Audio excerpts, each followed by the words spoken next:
r/Nosleep. Posted by u/lastminotaur. There are 3 rules to the game. When we were kids, we all had games we used to play. Whether it's playing tag or Bloody Mary or whatever else, they are all the same in that they have rules. Those rules aren't written by the children who play them, of course, but they always pass on to the younger ones, and so we knew them all the same, and we played by them. I played mine with /u/Little Nim, and so we're writing this together, bringing both our memories of this day, ensuring that what you're about to read is as close to what happened as possible. We played what we'll call the doorbell game. While it's quite simple, you ring someone's door and run away before they open, it's still built upon fundamental rules. Little Nim and I don't play games together anymore. We're bound not by friendship but by something deeper. A burden. We were bound together that day, when we broke the rules. The game. October 31st, 2002. We were 11 years old. Little Nim, whom I'll call Alice from now on, and I weren't cool kids by any standard. We were bullied by girls and boys of our year, sometimes older kids as well. But still we looked up to those children, the cool ones. When Damien and his sister Laurie asked us to go trick-or-treating with them, we were beyond ourselves with excitement. We thought it might be a prank of some sort, but we couldn't pass on the opportunity of hanging out with the cool kids. Laurie was 2 years older than Damien, and I'm not sure how much she wanted to be there.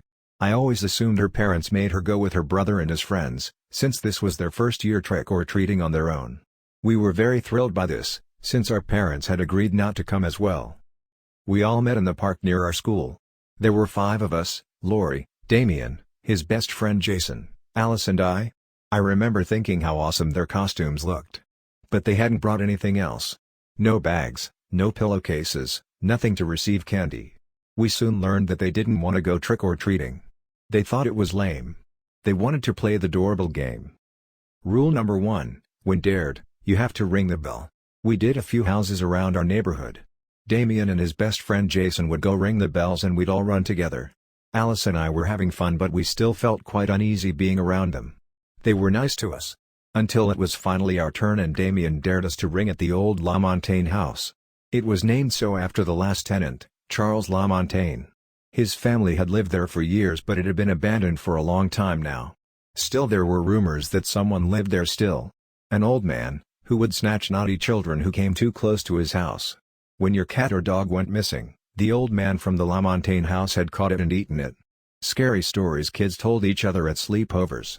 Despite knowing that the house was abandoned, we were still scared to ring. But we were with the cool kids. We had to be brave. And so we agreed to ring the bell. Rule number 2, when you ring, you run. The house a little ways down the road, further from the other ones. We took a shortcut through a clearing. When we arrived, Alice and I looked at each other and we hesitantly walked up to the door. I looked back at Damien, Jason, and Laurie. They were crouched behind bushes, but I could tell they were laughing. Alice rang the door. The kids took off. We didn't run with them. I think we were scared and frozen in place. Alice said there was probably no one there. She said they probably invited us just so they could scare us. I could tell she was disappointed. I was too. After a while no one had answered the door. We thought perhaps we could give them a scare too. I tried to open the door, and found it wasn't locked. We went inside. We had broken our first rule. Rule number 3, don't leave your friends behind.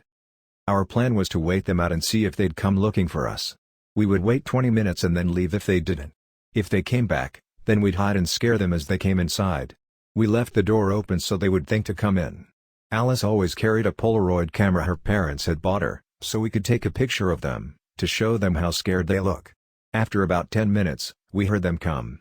Laurie was telling Damien how their parents would kill her if she lost the other kids. They called our names hesitantly. We could tell they were scared. They walked around but we stayed hidden. We heard a door open. One of the boys, I always thought it was Jason but Alice swears it's Damien, told the other ones he thought he heard us downstairs. Laurie asked us to come out, said it wasn't funny.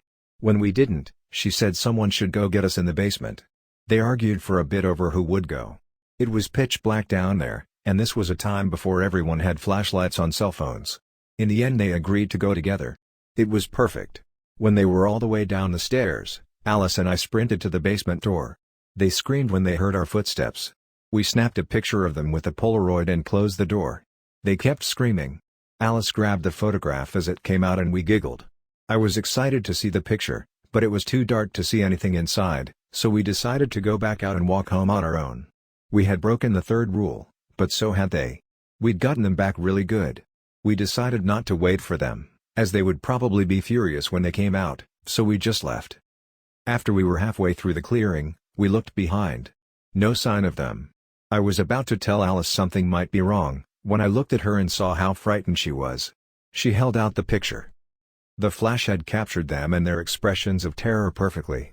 You could see Jason, with his very fitting costume of Friday the 13th's Jason, Damien with his black vampire cloak, fake blood running down his chin, and Laurie, who was dressed as a slutty-ish pop star I can't recall.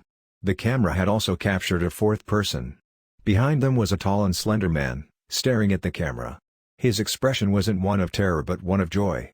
He wore an absurd grin on his face as he looked right at us through the lens. "They still haven't come out of the house,"